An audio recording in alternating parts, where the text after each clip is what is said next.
Yes! It is good day to be giant man! Hello everybody, it's a rather sick Daniel here, bringing you a Team Fortress 2 gameplay commentary. I'm sad to say it, but I haven't been too well the last couple of days, but that's not going to stop me from playing some video games and having some fun, which really is what this commentary is about more than anything.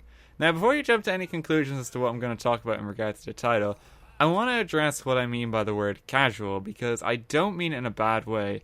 More often than not, whenever you hear this being used to describe a game, it's in a negative sense. Like, you'll hear it thrown about in Dark Souls sort of like as a joke, where it's like casual players don't stand a chance in PvP. You'll hear it tossed around some games that cannot take off in competitive scenes, which might be the way that you kind of interpret it immediately, because TF2 struggling a little bit in regards to matchmaking at the moment, because no one really wants to play the game mode. But I actually don't mean it that way, and I really want to address that and make that clear starting this video. When I say TF2 is a casual shooter, what I mean by that is that it has a very relaxed environment that is less stress-inducing than most other shooters. And it's that specifically that I want to talk about today, because it's really not a bad thing for a game to be called casual. There is a sort of stigma that is attached to it, that mainly when you think of casual games, you might think of, say, Facebook games, or you might just think of clickers or stuff like that. Really, they're casual in terms of how you engage with them, though. This is more casual in terms of its environment, because TF2 has one of the best atmospheres of any game that I have played in pretty much my life, I would say. Like, there is something very, very heartwarming about being able to hop on a server in TF2 and having such a mix of players all come together and still have a fun time no matter what you do. This gameplay is actually an example of this, because this was actually the original failed recording I had for the TF2 x10 heavy loadout, where I was trying to do one punch heavy. Basically, when I hopped on the server, no one was really up for playing the game as you typically expect, and instead what we were trying to do is just preserve the peace and set up a little friendly party of us on the battlements here. And whenever someone came along to ruin that, like, the game just became stopping them from doing that, and they kind of kept coming back to trying and ruin our fun, basically. So we devised like a different game just from that, and this is what I really mean, where the casual atmosphere of TF2 really shines, because in a lot of other shooters, you simply don't have moments or opportunities like this arise. Like, could you imagine if in like a standard game of Overwatch, each team just stopped what they were doing, all went Mei, and just built ice walls constantly on top of one another? It's very, very rare that you're going to have scenarios like that kind of develop, but TF2 seems to have a community that's based around ideas of these sort of crazy things happening on servers, and they just kind of occur naturally.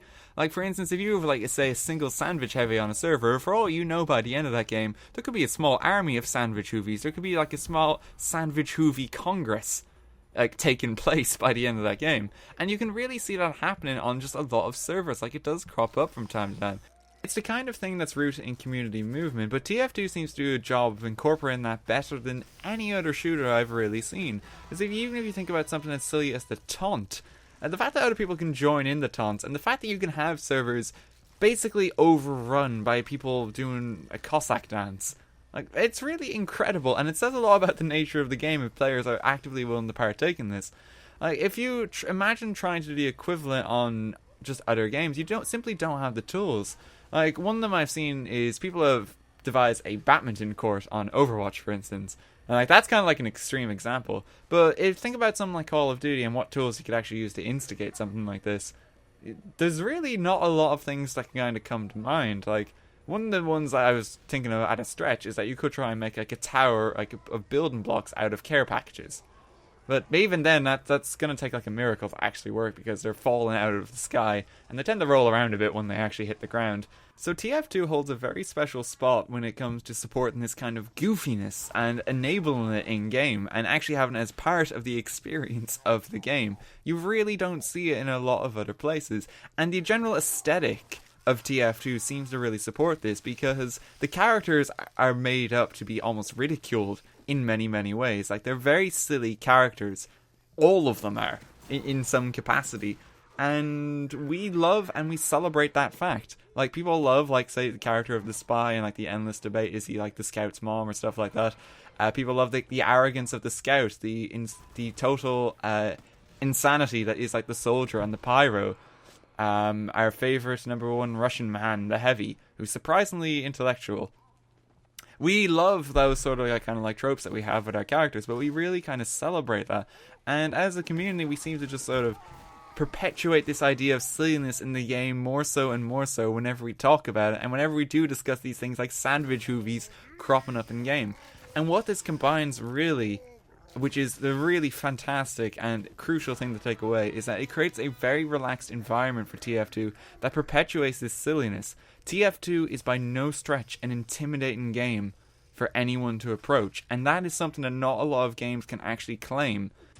If you think of it in comparison to the communities for most other shooters, there seems to always be a learning curve involved that, as you progress along it, the environment gets more and more tense as you're expected to perform at a higher and higher level that's going to ask more and more of you to be able to compete with everyone else who has put the time and effort in to learn the game. Whereas if you think of it in relation to TF2, while you do still have that learning curve there, and of course like it is fundamentally there is a lot to learn in TF2, it's a very surprisingly complex game. You also have this background of silliness, and you have something that undermines the entirety of that curve that everyone can relate to on a fundamental level. And that is fantastic, because that basically means no players are being alienated in your game. It doesn't matter if you have 1,000 hours or just simply 2, and you've only played heavy for those first 2 hours. You can still do something in TF2 because of that, because we're all going to relate in silly aspects of it. And even like on that front, a lot of things that TF2 very much supports this idea, because stuff like the rocket launcher is easy to pick up and just start using, whereas there'll be complexities hidden down the line, like say the finer points of rocket jumping, which even for me, that's stuff that I still haven't learned yet, but I'm still able to have that kind of fun with it and actually do something with it. And I love that element of TF2, because it is something that you can always just pick up, and it's never intimidating, even if there is that sort of steepness of the learning curve. Like some of the like rocket jump pros out there, it's really insane this kind of stuff that you can do. But am I put off by not being able to do that kind of thing and compete with them? No, I'm really not, because I can still kind of play the game and get a lot of enjoyment out of it. It's a very interesting thing that I think to consider, because matchmaking is something that has been talked about a lot at the moment. Unfortunately, it seems to be dying down a little bit at the moment. There's not as much interest for it, as indicated by the longer server wait times at the moment. But the interesting thing about matchmaking that I found from my own experiences is that atmosphere kind of peters out a little bit, because you can't really support it in a more competitive environment, one that's specifically labelled as the competitive format for TF2. Like, it really wouldn't work to have your team full of sandwich hoovies there. But it just got me thinking about this sort of like atmosphere for TF2, and why I love playing pubs so much, and why even with the dawn of matchmaking, I'm probably still going to be playing pubs more than anything, because it is the source of entertainment that I've known and loved for TF2 for close to 5 years now. I joined in with the Uber update in 2011, and the anniversary of that is actually this time next week. And really since then I've only been playing pubs. Like, I've had a couple of invites for the competitive scene over the years, but I've kind of declined them because it's not really what I play the game for. I play it as sort of like a more relaxed shooter, and I'm really thankful for that. It's what I love about the game. So that's going to be it for this commentary, but I hope you guys enjoyed it. I just thought this would make for an interesting discussion, because competitive is the thing that we're sort of all waiting for to happen with TF2, because it seems to be what the next big update is going to be about in some capacity. Don't take my word on that. Like, people have been crediting YouTubers for God knows what reason the last while. It's like confirmed fact. He said something about the update. No, I'm just a guy who plays video games on the internet. But really, like, competitive is that thing that we're all just kind of like waiting around and wondering, where is this gonna go? I wonder when this is releasing. And there's still a summer update on the horizon at some point, as there usually is this time every year. So, I thought I'd just make for an interesting discussion with all that in mind. So, hope you enjoyed this one, and I'll see you with something new soon. Goodbye, and thank you so much for watching.